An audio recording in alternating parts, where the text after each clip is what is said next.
Hey everybody, how's it going? Thanks for joining me this afternoon. I've got a great stream with a great guest that I think you're really going to enjoy. The Southern Baptist Convention is the largest Protestant religious body in the United States, making it one of the most influential organizations, at least in the religious life of the country.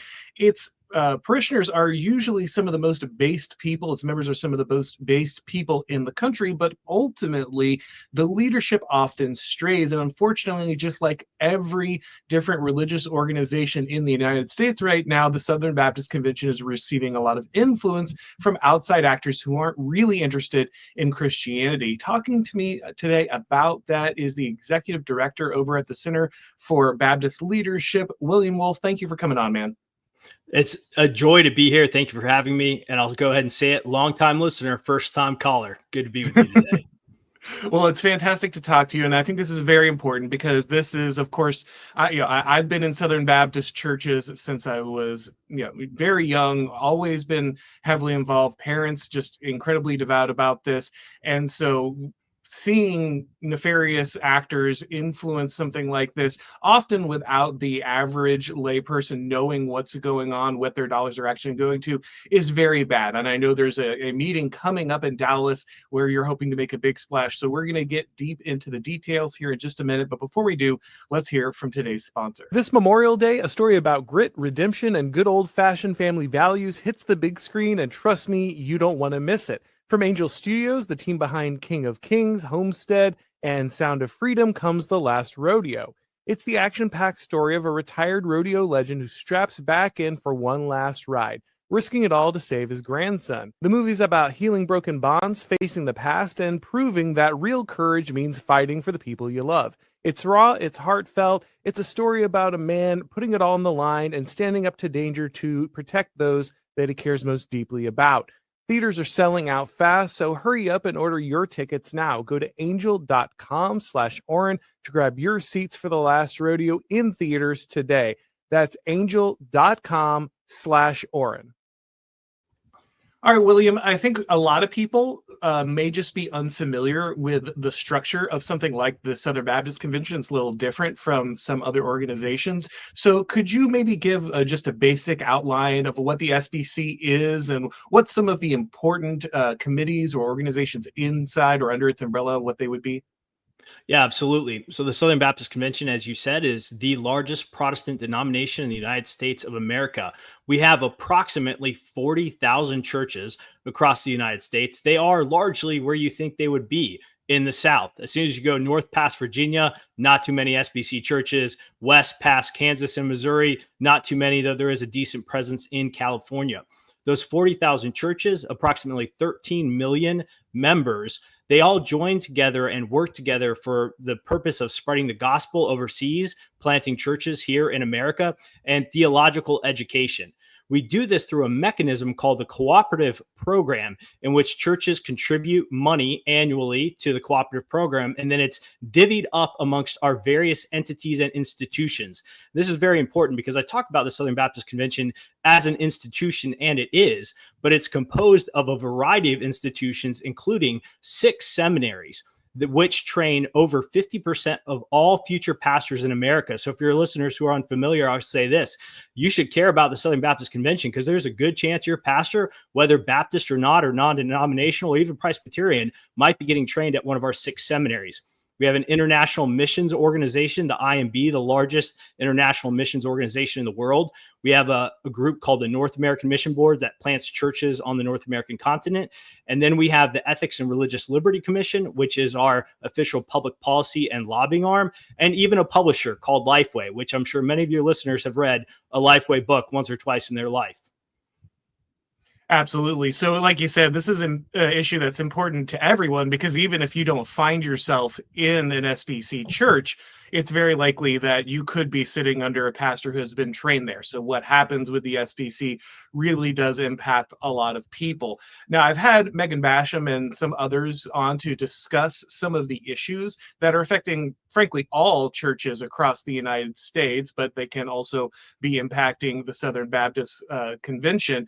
And she's outlined a number of the different problems. But one of the issues that I think most people don't recognize is the influence that someone like George Soros might be able to have that impact on what the SBC is doing or teaching. Can you tell me a little bit about how George Soros or different foundations connected to him might be influencing the Southern Baptist Convention?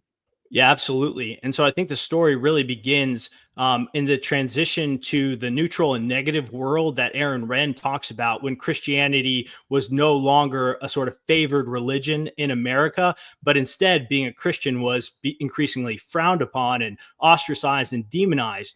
During that time, we had a class of leaders rise up in the Southern Baptist Convention who I would argue were pretty desperate for approval from the secular world, including, secular media outlets like the New York Times and the Washington Post and CNN. And at the same time, scandals breaking out across the country, Me Too, et cetera, put focus on Christian organizations. And so during this, progressive organizations saw an opportunity to infiltrate the Southern Baptist Convention and lead them to the left, really preying upon these instincts of, I would say, insecure elites in the Southern Baptist Convention who so desperately wanted to appear likable to the world. I mean, this is crazy. We had a president, J.D. Greer, who wanted to change our name and get rid of Southern Baptist because that had negative connotations, and instead make us Great Commission Baptists, really erasing our history and lifetime.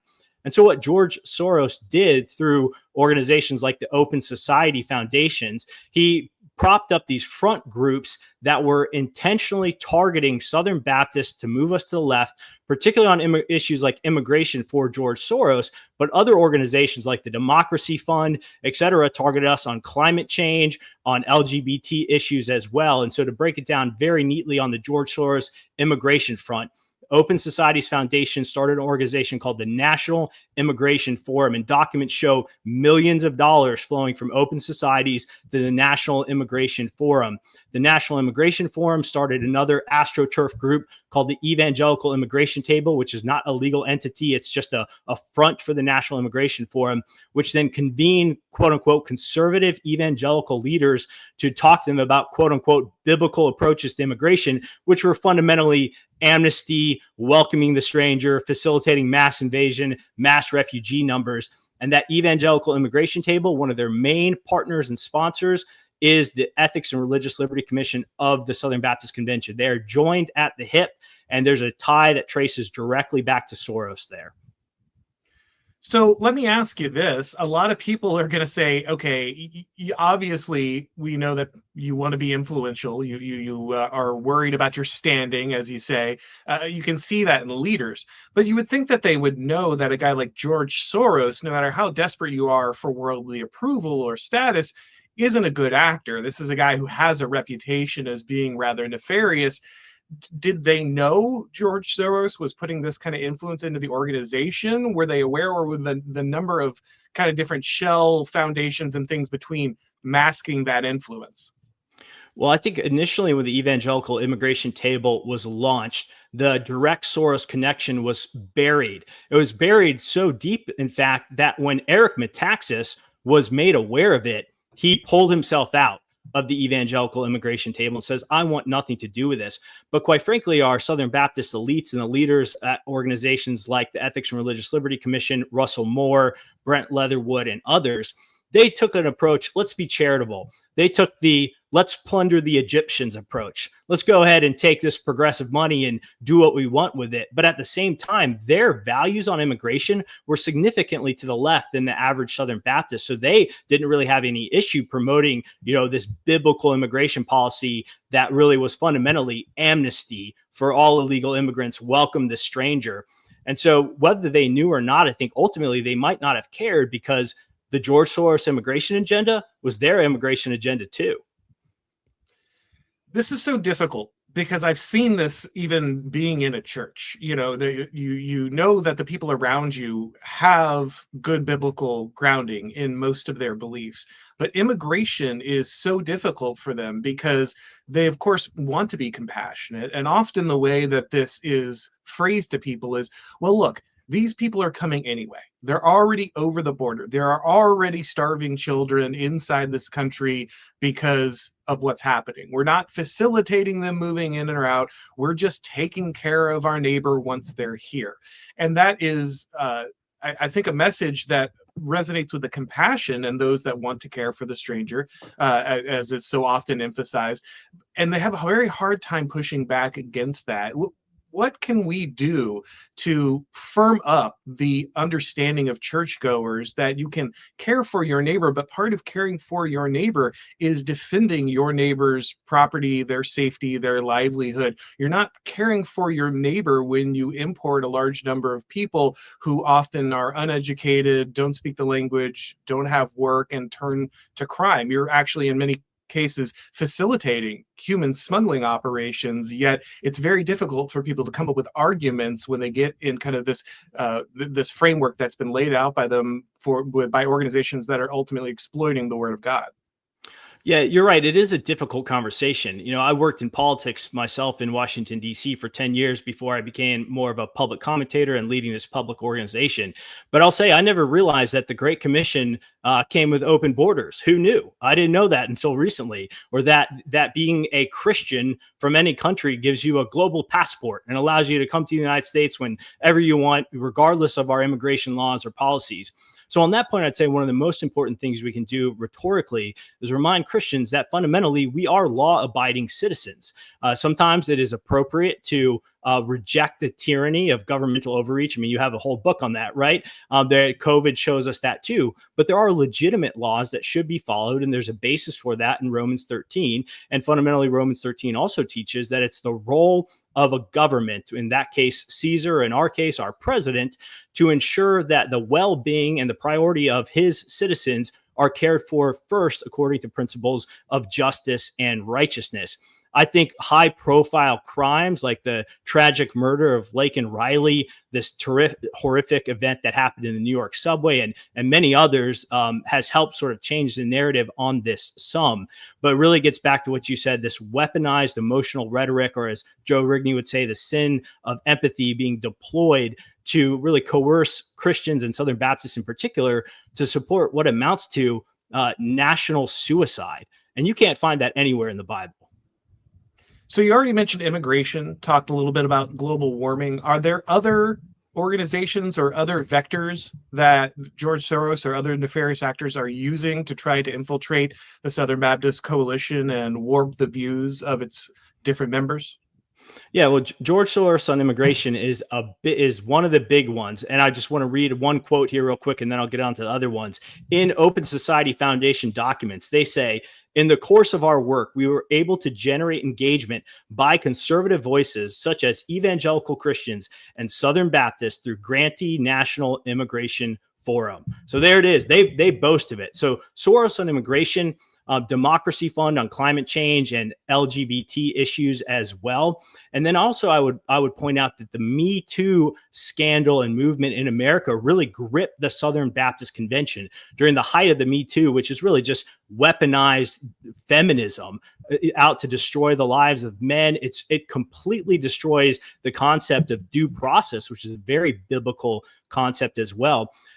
There was this report that the Southern Baptist Convention had sort of decades of historic levels of abuse within our churches. But when you drill down into the details, you see that the incident rates in Southern Baptist churches over the time that this report purports to speak to, 20 years, they're far lower than average. They're certainly lower than average than public schools or any other sort of major institution. Of course, abuse happens. It's a sin and it's a crime when it does. It should be dealt with effectively.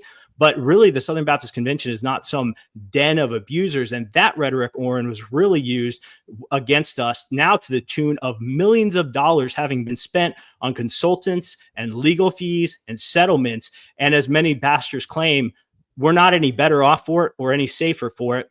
And then the last thing I will also mention too is race. And this was a big one, right? When you can go find records of top Southern Baptist leaders who are still in their positions today, men like Trevin Wax and others who he works for NAM, where when the killing of Michael Brown happened in 2014 in Ferguson, Missouri, which now we know was not driven by race at all, that the officer was justified in his use of force. They totally bought into the hands up, don't shoot narrative. And they started incredibly race guilting your average Southern Baptist white member to adopt a DEI, CRT, BLM narrative about who we are as a church and a country. So they really hit all of it: race, immigration, LGBT issues, climate change. We as Southern Baptists have been the target of a massive subversion campaign for over a decade now, and it's weakened us and hurt the country. Well, I want to talk to you about how changing that, because obviously here on this show, we talk about a lot about elite theory and how difficult it could be for the average person to get out from under the thumb of these teachings, especially even as they seem to have momentum beyond the influence of these other actors. So we'll get to all that in just a moment. But before we do, let's hear from a sponsor. This episode of the Auron MacIntyre Show is proudly sponsored by Consumers Research. You've heard about Larry Fink and BlackRock and ESG and all the ways that they're ruining your life, making your groceries more expensive and making your video games more woke. Well, Consumers Research has spent the last 5 years making Larry's life hell, and they're just getting started. Their work and its consequences have been profiled by the Washington Post, New York Times, and most recently, Fox News business reporter Charlie Gasparino wrote a whole chapter in his book, Go Woke, Go Broke, on how effective they've been at dismantling BlackRock's ESG patronage scheme. He's making Larry Fink lose the last bit of hair on his balding head, and you should follow Will's work on X so you can laugh along with him. His handle is at Will Hild, at Will, WILLHILD, on X.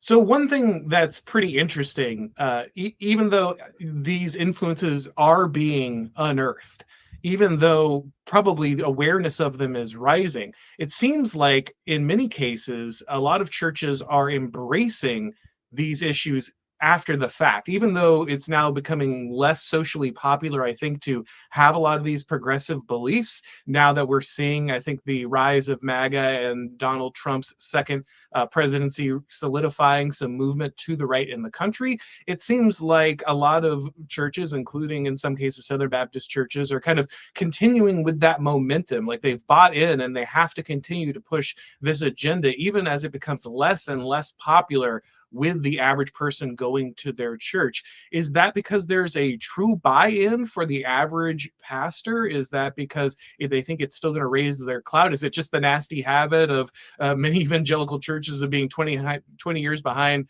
the culture no matter what happens? What do you think is driving that continued push, even as it becomes less and less popular in the country at large? Yeah, that's a great question. I think it has a multifaceted answer. The first one is certainly what you just said in terms of how the church lags behind the culture on trends. So much of what our Southern Baptist leaders have done, and in particular, three of our past presidents, Bart Barber, Ed Litton, and J.D. Greear, which spans 6 years of a leadership role in the Southern Baptist Convention.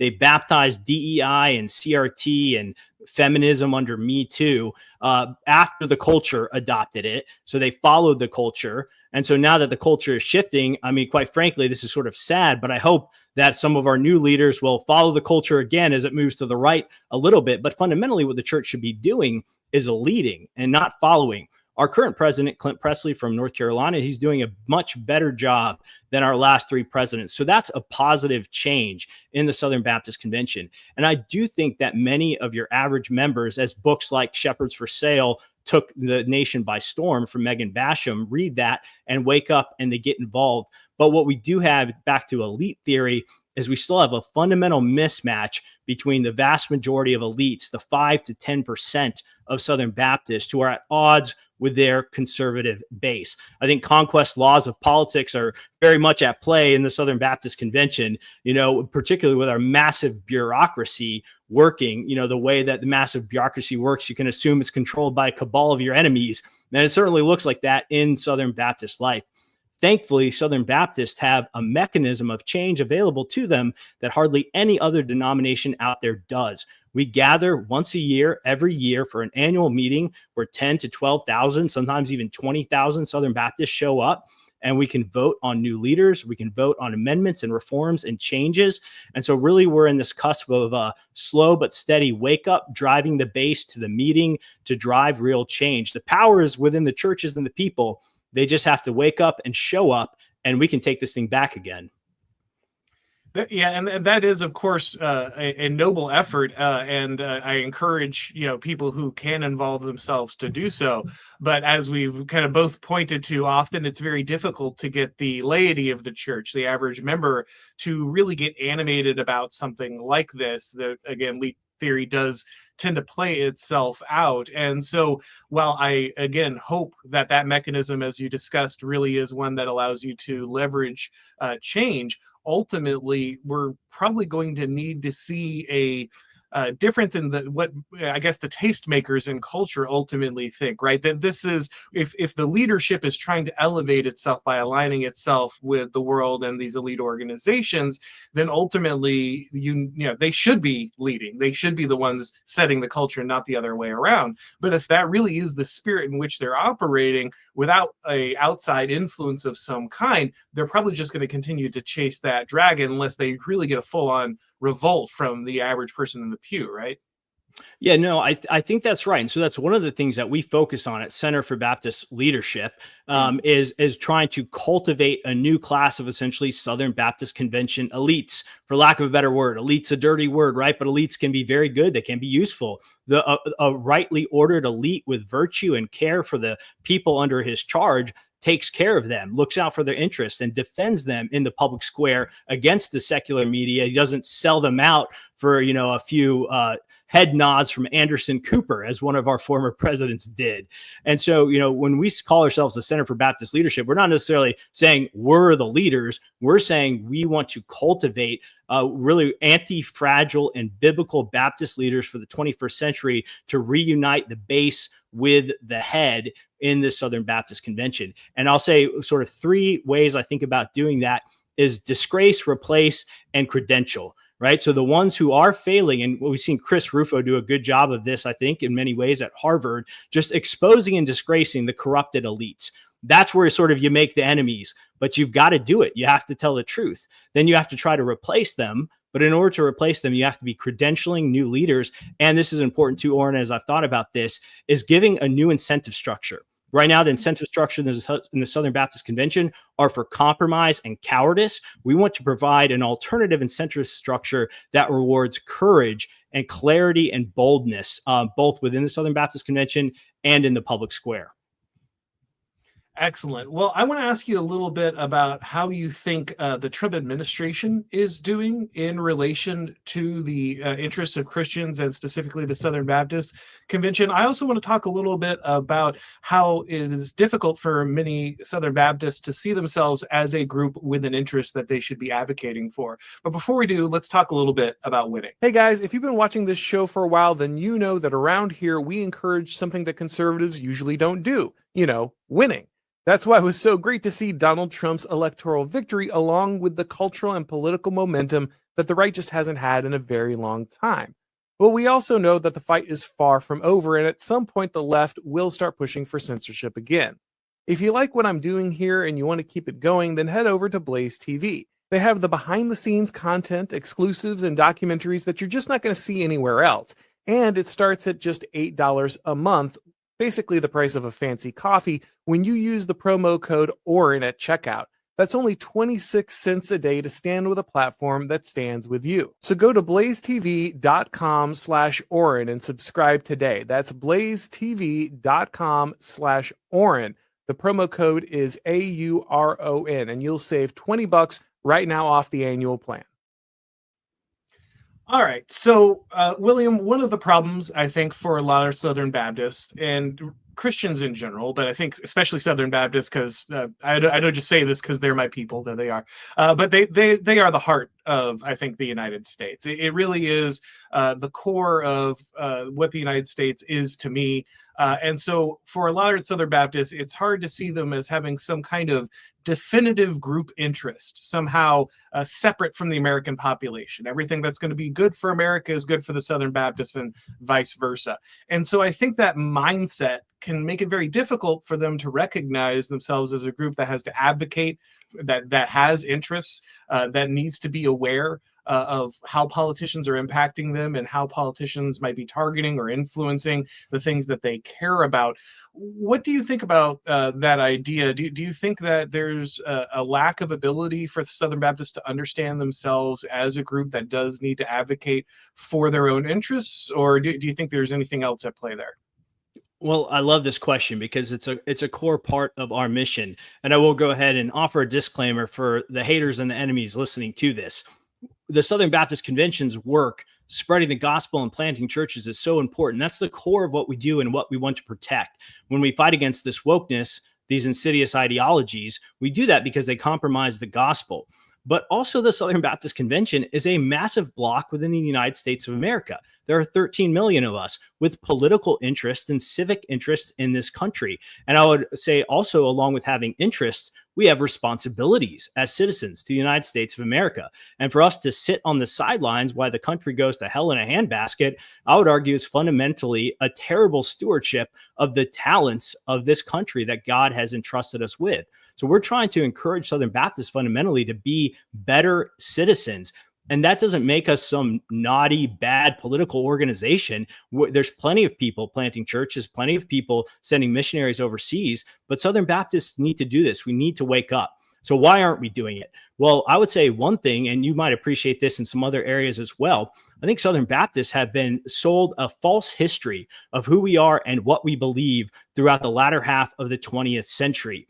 Baptists have always supported religious liberty, and that has often included a form of religious pluralism as well. But so many Baptists have been taught to believe in the idea of sort of a neutral public square, that when we step out there, we can't defend our interests as Christians or even as conservatives or Americans, but we just have to argue on these pre-rational bases of these are my interests, these are your interests. You know, we can't bring God into this. They really bought that hook, line, and sinker.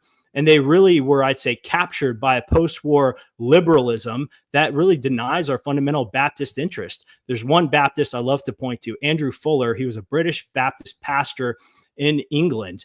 And he preached this incredible sermon called Christian Patriotism when he was his congregation was fearing an invasion by Napoleon, in which he countered all these objections and encouraged them to be willing to even fight for their country, saying we owed a debt to this land. Should we not defend the land of our fathers' graves, is what he said. And so many Baptists have lost that. So we need to relearn our history. We need to relearn our responsibilities as citizens. And to your point, we need to recognize that we're a major bloc in the United States of America, and we should collectively argue and influence things for what's good for us fundamentally, because we also believe it's good for everybody else. Yeah, I think it's a real problem that is caused sometimes by just being a majority so that you're not aware of different interests and the need to advocate for them. So you have a scenario, of course, where Catholics or Jews in the United States, they had to found their own different schools and organizations and these things because the culture wasn't naturally their own, right? If they wanted to persist inside what was a Anglo-Protestant nation primarily when they arrived, then they needed to go ahead and create these different organizations, advocate for themselves in different areas. That was a natural part of what they did. They made these social organizations, they made these religious organizations, and they got politically active. They got involved. And you can tell because, there's so many Catholics and, different groups inside of politics that there's a pipeline to ensure that they are grooming leadership, that the leadership is getting placed in important organizations and taking important roles and ensuring that those groups have the type of representation that they're looking for. But I think because, again, the Southern Baptists just saw themselves as kind of being the same thing as America. It's just exactly the same thing. They never developed that separate understanding of, oh, no, actually, people have to work to get into these political positions. It's okay to advocate for your interest when you're in those positions. They saw that as kind of dirty work, the work that the world does, not something that religious organizations should be involved in. And so that's why it's been so lacking. We don't, even though the Southern Baptist Convention is so overrepresented inside the country when it comes to membership, it's vastly underrepresented when it comes to political organization or elite formation. And I think that's a huge problem, but I'm glad that different organizations like your own are looking to change that, because I think that's a critical step in ensuring that ultimately, like you said, we're not treating these organizations as some kind of neutral arbiter in the public square, but things that need to be influenced with the truth of Christ and represent the interests of a large body that really dominates Protestant America in many ways. Yeah, that's exactly right. And I do think also Baptists need to think of themselves more as Protestants. This is sort of an intra-Baptist debate, but viewing us as part and parcel of the Protestant ethos in America is very important. And one of the things that ties into this is the A word, Anabaptist, right? There's this strain of Anabaptist political theology that is quite aberrant to Southern Baptists, where we trace our lineage from. And they are essentially like the Amish, like the Mennonites. They have these radical views of this total separation of church and state. They won't serve in the military. They think political power, having it and using it, is fundamentally, engaging in corruption and even sin. And there are many Southern Baptists who have Anabaptist political theology. And so we're seeing a resurgence in a more robust and historical Baptist political theology that leads us to engaging in our country right now. But it's going to take a little more time to shake off this Anabaptist rot that sort of clipped our Achilles heels and had us sit on the sidelines. Well, let's shift gears for a second and talk about how Donald Trump has been doing and how the wider administration has been doing. I know that you got to visit the White House and speak with Donald Trump, and I know that there have been some outrages recently about Pete Hegseth having a prayer meeting. It's the end of church and state. The theocracy has come. Someone's praying inside a government building. It's the end of the world. Where Handmaid's Tale has finally arrived. Have you seen a significant shift in the way the administration is approaching Christians and involving Christians in their work, taking their needs into consideration? Well, it's night and day. I mean, for 4 years under Biden, and then really for 8 years under Obama. So when you stack that up, 12 of the last 16 years, the gears of the federal government, the behemoth and the deep state, were all grinding after Christians. IRS targeting conservative Christian groups, Biden's FBI no-knock raiding Catholic pro-life protesters, trying to throw pro-life grandmas in jail for 7 years, which could have been the end of their life. A lot of violations. Again, the IRS pursuing churches for a quote-unquote violation of the Johnson Amendment, which needs to be overturned. And with Donald Trump, it is a breath of fresh air. Trump cares about the interests of Christians. He cares about religious liberty. He genuinely wants to hear what we believe in and how we want to see government policies pursued that really just defend the American history, basic morals, virtues, and values that we all shared in this country for hundreds of years before the revolution swept it all away of the mid-20th century. And so I haven't seen a White House in my lifetime so open to hearing from pastors and Christian leaders and intent on actually following through on policy agendas. It's amazing. Donald Trump, New York billionaire, real estate developer, playboy, is delivering for Christians as a president more than any president has in my lifetime. That's an interesting thing we might explore for a second, because there has been, there's a lot of people, of course, who look at Trump, obviously a very imperfect past. And somebody who I don't even know if he's truly Christian, in this moment, if he is actually, taken that step towards regenerate salvation. But I do know that he has had one of the largest impacts, even as a non-Christian, like you said, on behalf of Christians in the United States. We look at, high-profile celebrity conversions, guys like Russell Brand, Joe Rogan is going to church now. Jordan Peterson, despite his many faults, is bringing lots of people closer to Christ, even if he himself struggles with many of these things. It does feel at a certain level like there is a form of revival starting to bubble up inside the United States, but it is coming in many cases from outside the church, from places that perhaps you would not expect, people you would not expect. And of course, celebrity profile conversions, they're always a mixed bag, because for every great one you get a Kanye West or something like that, right? So you don't want to immediately rush in and just say, oh great, someone said something good about Jesus, so obviously we need to elevate them to some kind of leadership position.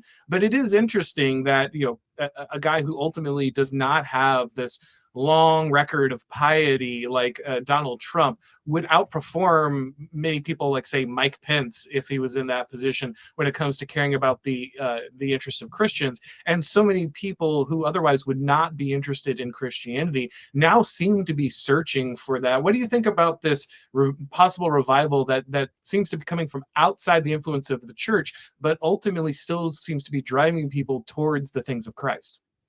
Yeah, well, as you said, we're probably not putting woke away quite yet, but I will have to say that wokeness really ripped out the bottom of all sort of transcendental and permanent things in our life. It was an acid that swept across our country, destroying faith, family, borders, prosperity, and opportunity for people all across America.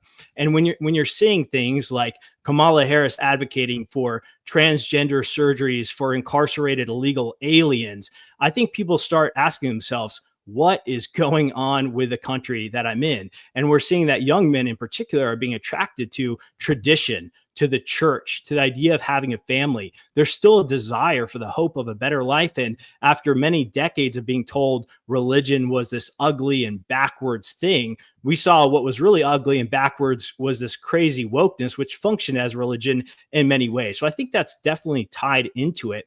And the church, I think, really, because so many of the leaders, particularly in the evangelical world, adopted baptized forms of wokeness, it sent young men, and I'm going to say it in particular, young white men, looking for that hope and that transcendental truth, those permanent things outside of the church. And fundamentally, that just comes down to the truth. Where can I go to hear somebody who's going to tell it like it is? And they find someone like Peterson and Rogan.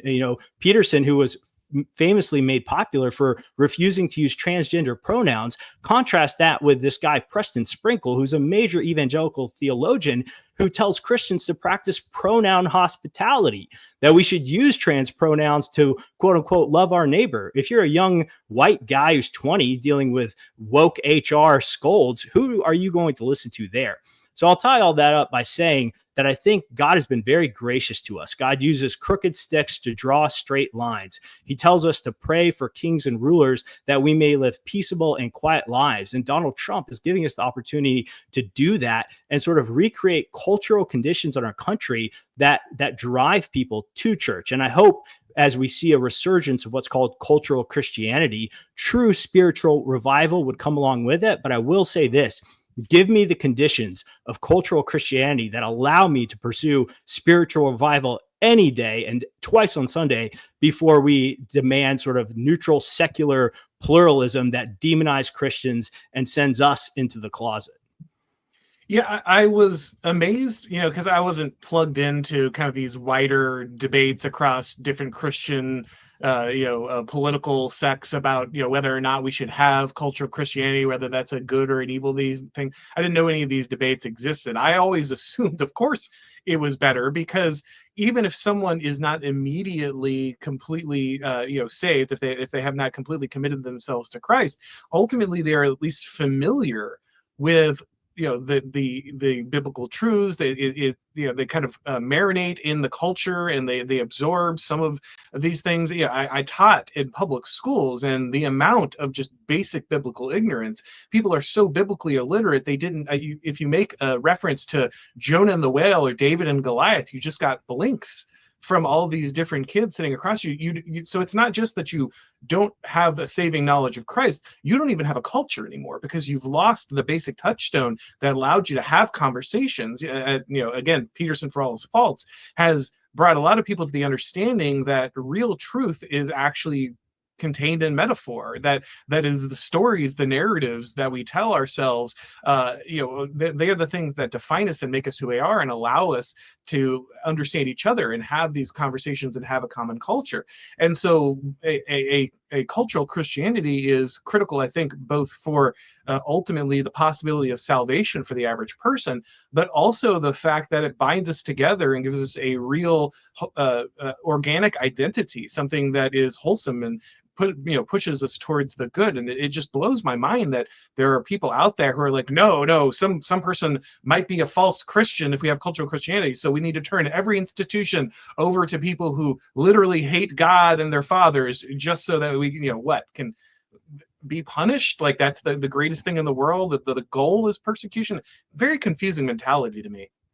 Yeah, that's right. I mean, fundamentally, what happened over the last 50 to 70 years here in America is that men have forgotten God.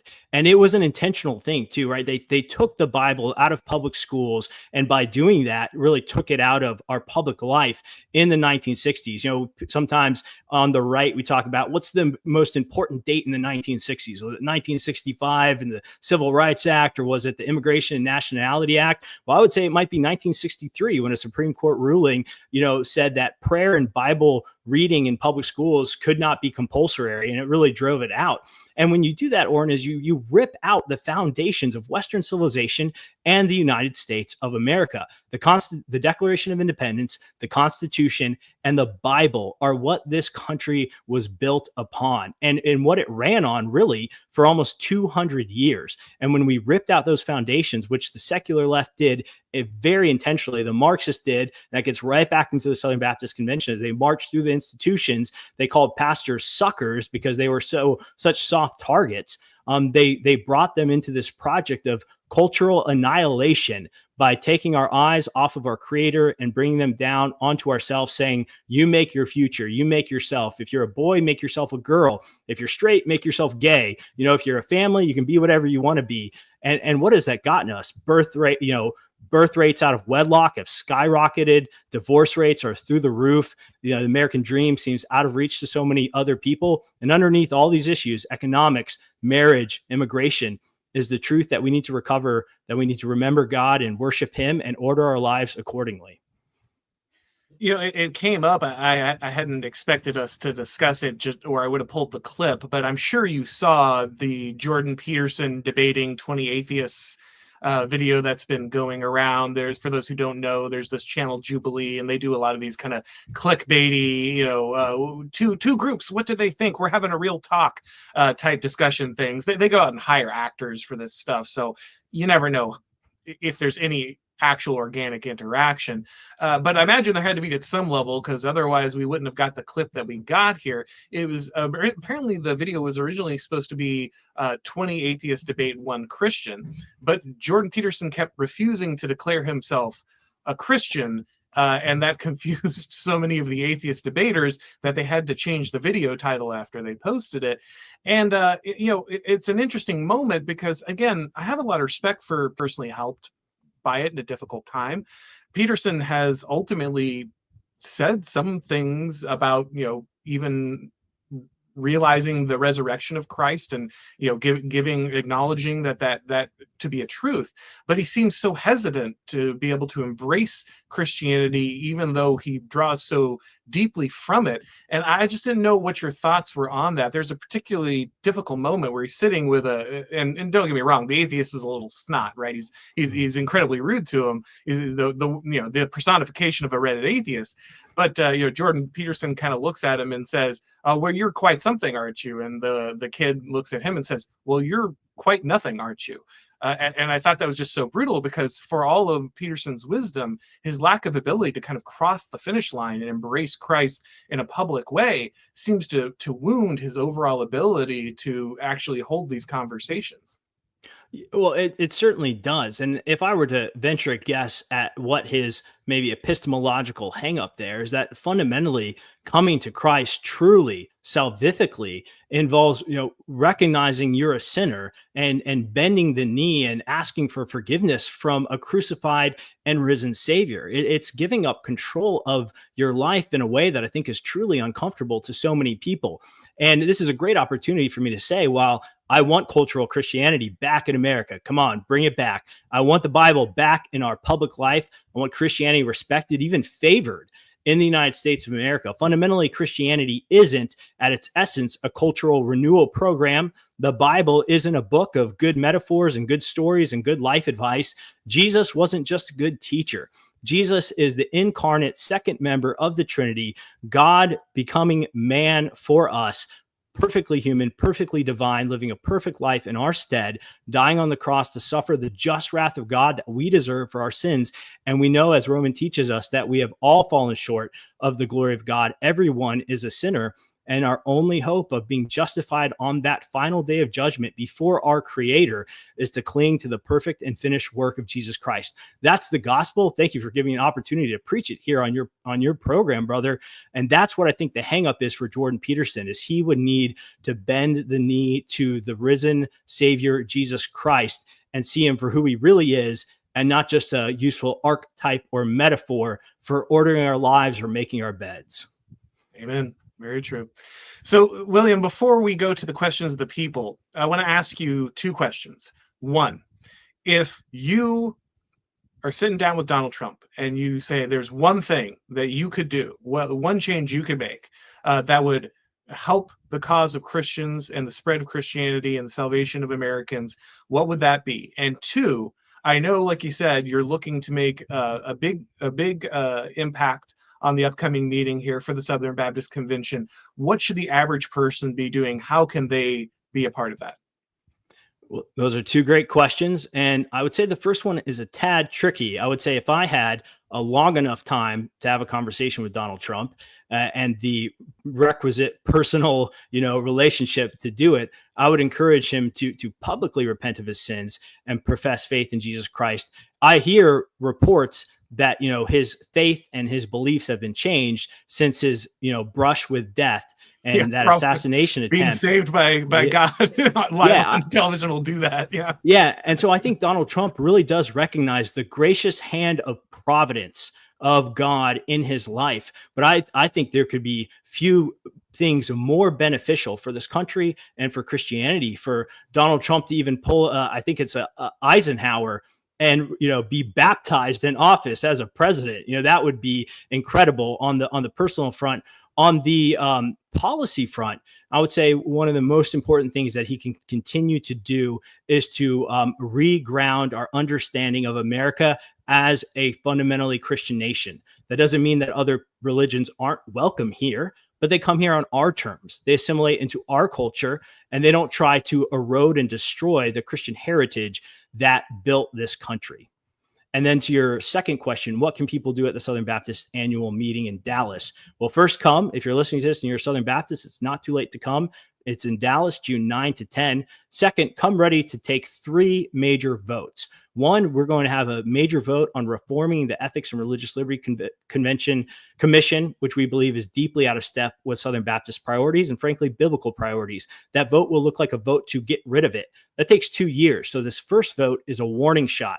If you want to see it saved, vote to get rid of it this year. Make them come back next year with key changes in leadership, trustee, and their mission. Second vote's on financial transparency. We're trying to doge the SBC. We don't know where the money's going. We don't know how it's being spent. We don't know how these grandmas and these grandpas who give their last mite into the offering plate, how that money is being used. We're asking for basic industry standard 990 level disclosures provided to Southern Baptist Church, led by Rhett Burns. Check out his website, sbctransparency.net. And third and finally, Auron, we're still debating this 3 years in a row. Are we going to have women pastors or not? Our confession of faith says we won't. Many churches have them anyway. So we're going to vote again to try to reaffirm our commitment to what we believe is the biblical teaching that being a pastor is an office reserved for qualified men only. So take those 3 votes, and if we secure those, we'll drive real change in the SBC. Excellent, William. Well, it's been great talking to you. Like I said, I think we've got some super chats, so we'll check on those real quick. But before we do, is there anywhere you want to direct people, any place they can check out your work or keep up with what the leadership organization is doing? Yeah, sure. You can go to centerforbaptistleadership.org. You can follow us on X at Baptist Leaders. And because you've got a YouTube heavy audience, and mine is much more on X, I will say find our YouTube channel, Center for Baptist Leadership. Subscribe to us on YouTube. We're producing podcasts, live streams to help you be informed about what's happening in the Southern Baptist Convention and to equip you to be a bolder and more courageous Baptist voice in the public square. Fantastic. All right, let's see, guys. We've got Philosophical Thirstworm here. He says, I think Protestants are going to relearn a lot of old lessons and eventually land at a hierarchical structure of collective power under some sort of universal bishop. I wonder what you would call that. What do you think there, William? I mean, I think he's searching for us to call it Catholicism, but yeah, I mean, we're not going to do that. You know, we're Protestants. We're still protesting, and quite frankly, Protestants helped build this country. I love our Catholic brothers who are fighters out there. I co-authored an op-ed with Kevin Roberts from Heritage recently, but there's a Protestant heritage to this country, and it's expressed in a variety of different denominations. We'll say this too: strong fences make good neighbors. It's okay for there to be Presbyterians and Baptists and Lutherans and Anglicans. That doesn't mean that we've messed up. It means we've got some fences, and we'll work together across those where we can. Absolutely. All right, guys. Well, we're going to go ahead and wrap this up. Of course, make sure to check out William's work.